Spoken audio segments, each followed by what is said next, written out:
Child, let's get into this mess because now I got a windmill on the Superman incels in this segment. So apparently, David Ayer, who directed Suicide Squad, the first one, not the second one.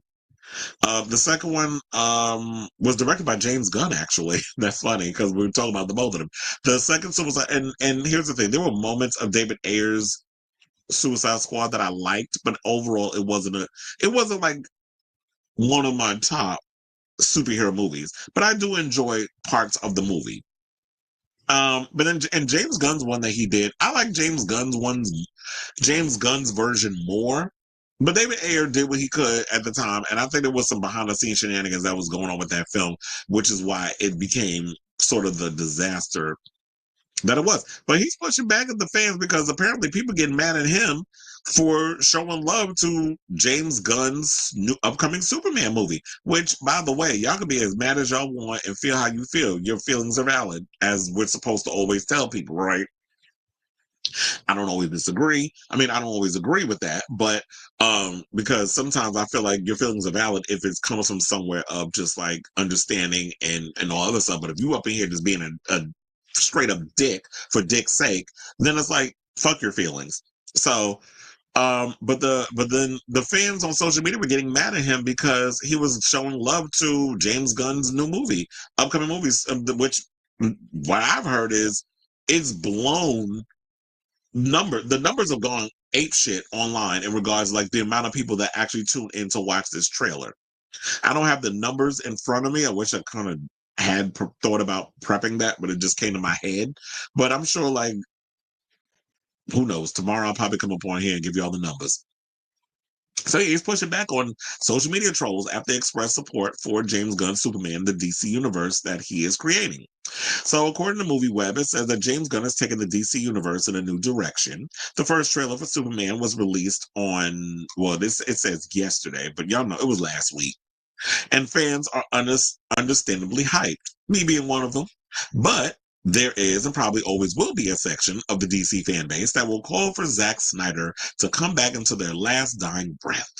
And we're going to talk about those.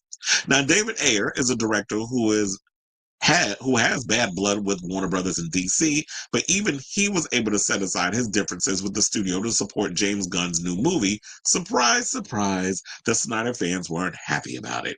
Now, ahead of Superman's trailer release, David Ayer took to Twitter to share his support. Now, Ayer directed the critically panned DCEU outing, Suicide Squad. However, he insists that the studio interfered during editing and kickstarted a campaign to release the Ayer cut.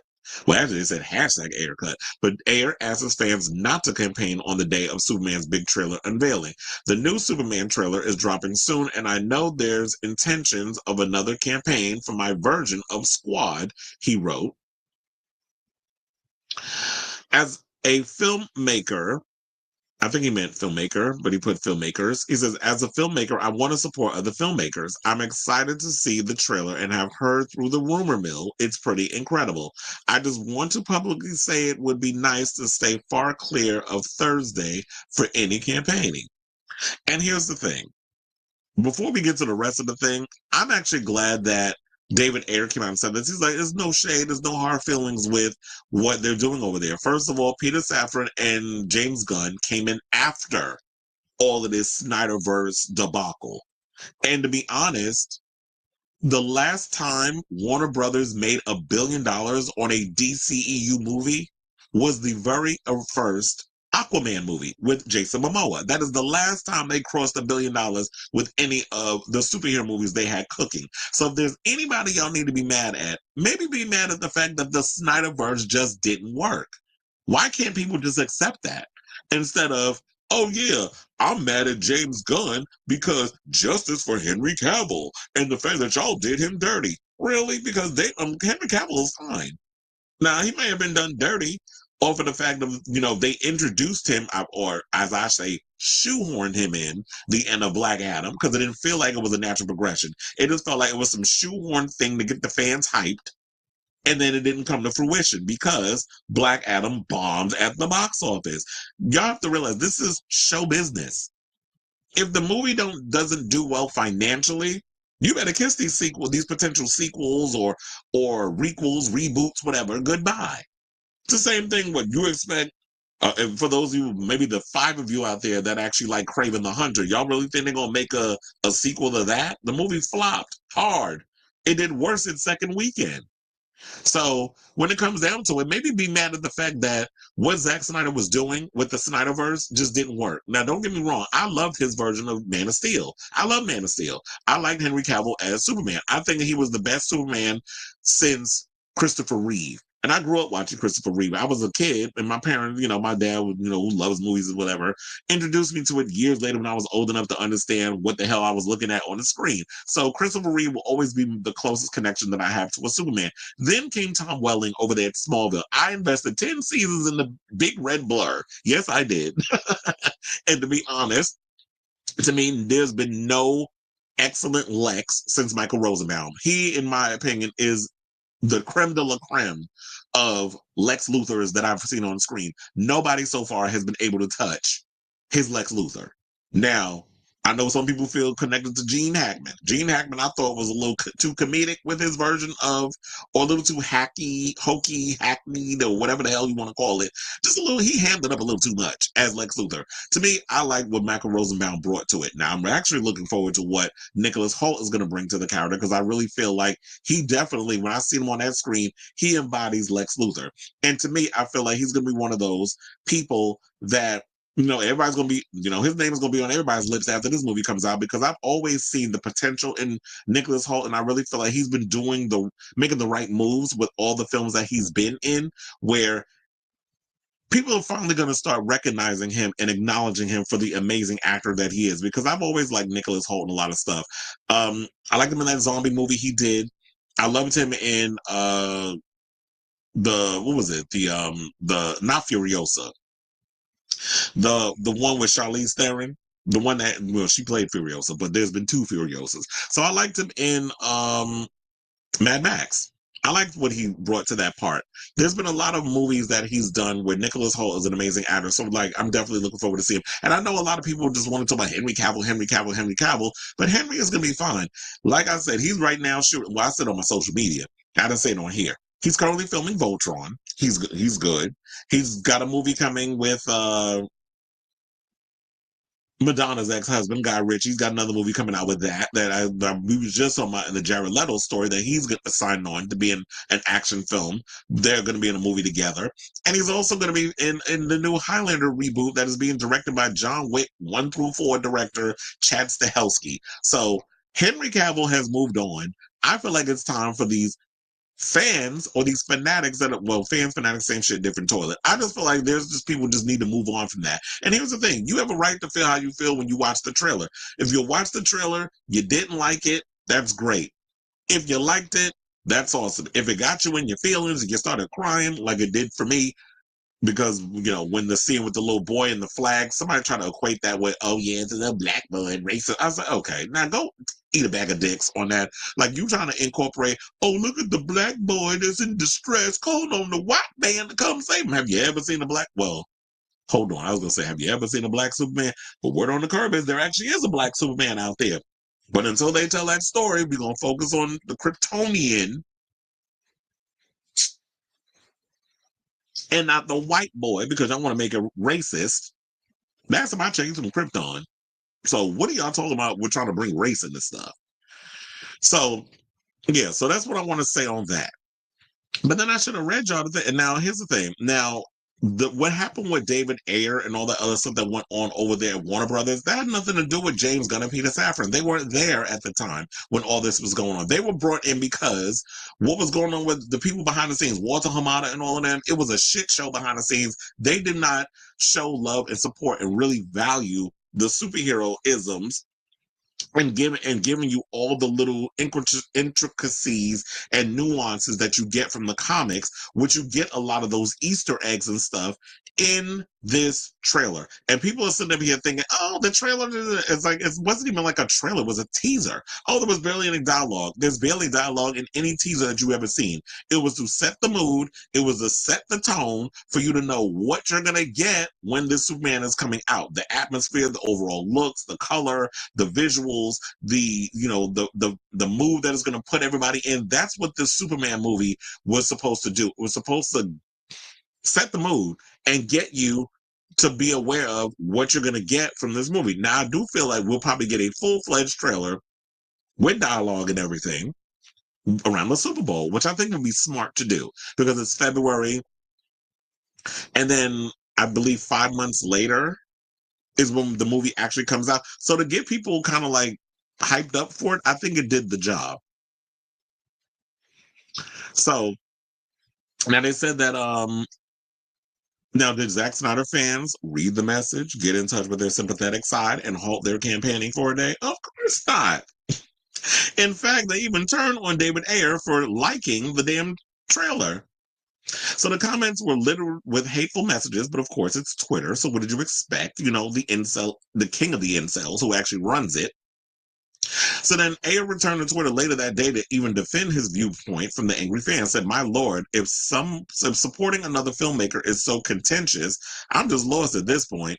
I cannot fucking wait to see Jamie's trailer, real talk, and I cannot wait to see his film. And absolutely, I'm sure he crushed it because that simple optimism of Superman is all over it. And the little kid in me needs that right now. I'm a bad guy for that, so be it."